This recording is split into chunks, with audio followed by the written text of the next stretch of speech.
Il n'y a pas que les constructeurs européens où ça va mal, il y a aussi donc au niveau des japonais, ça va aller de plus en plus mal malheureusement, donc ça va pas commencer par Toyota bien sûr, ça va commencer par, si on peut dire, les plus petits, donc Mitsubishi, mais là, en l'occurrence, Nissan. Donc je te mettrai des informations ici. Nissan, donc, qui avait vraiment fait un très beau rebond à l'époque avec Carlos Ghosn et Renault. Donc il y aurait pu avoir une très très belle fusion donc d'une très belle société Renault, Lada, Mitsubishi et puis Nissan. Mais en tout cas, ils en ont décidé autrement. Malheureusement, on va dire au niveau de Mitsubishi, dans un premier temps, c'est des Renault rebadgés. Donc on sait très bien que ça n'a jamais malheureusement remarché de ce côté-là. Et au niveau donc de Honda, on parle notamment donc qu'ils rachètent ou je ne sais pas s'ils font une fusion, est-ce qu'ils font un 50-50, mais un rapprochement donc de Nissan avec Honda. Pareil, donc Renault actuellement est actionnaire à hauteur de 40%, ils étaient de 46%. Donc je pense que si vraiment il y avait un rapprochement avec Honda, notamment sur les électriques, mais peut-être à terme sur les thermiques, peut-être que le divorce donc serait prononcé avec le groupe Renault.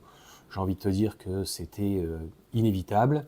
Et au-delà donc des 9000 salariés dans le monde, donc à peu près 10% donc, de la masse salariale, eh bien c'est surtout les véhicules actuellement. Donc la Micra, oui, on sait qu'il va y avoir une Micra électrique, normalement sur base de Renault 5.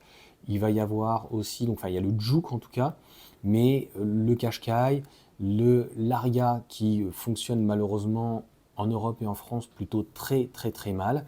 Bon, ils ont baissé énormément les prix, mais ça c'est encore un autre problème au niveau donc des véhicules électriques qui sont vendus absolument trop cher et qui ne sont pas forcément justifiés.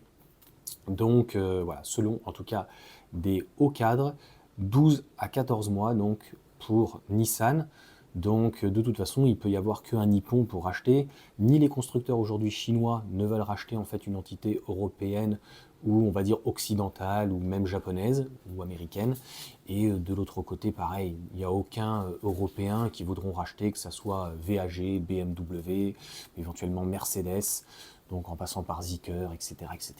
Donc c'est le dernier choix qui reste. Le problème c'est que Honda, c'est pas terrible aujourd'hui. Il me semble que d'ailleurs ils s'étaient associés avec Sony donc pour essayer de faire un espèce de conglomérat Afilia.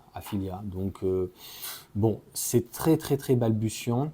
En fait, il n'y a à mon sens aucun avenir dans le thermique chez eux et aussi aucun avenir donc dans l'électrique.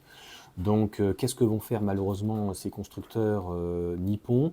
Je pense plus grand-chose. Voilà en tout cas pour cette petite vidéo démonstration. Et puis, soit c'est la fermeture en fait de cette entreprise, soit rachetée par Honda. De toute façon, encore une fois, il y a plus personne en fait qui veut des constructeurs grossièrement, hein. Quand je dis occidentaux, ça va de l'Europe aux États-Unis. Et puis, les Japonais sont très occidentalisés quand même s'ils ont leur culture.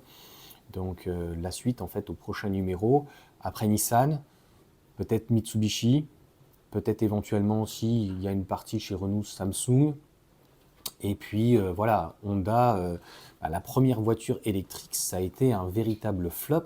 Encore une fois, ce n'est pas que la capacité du véhicule, ce n'est pas que, si on pourrait dire, les performances ou le look, c'est le prix donc complètement délirant.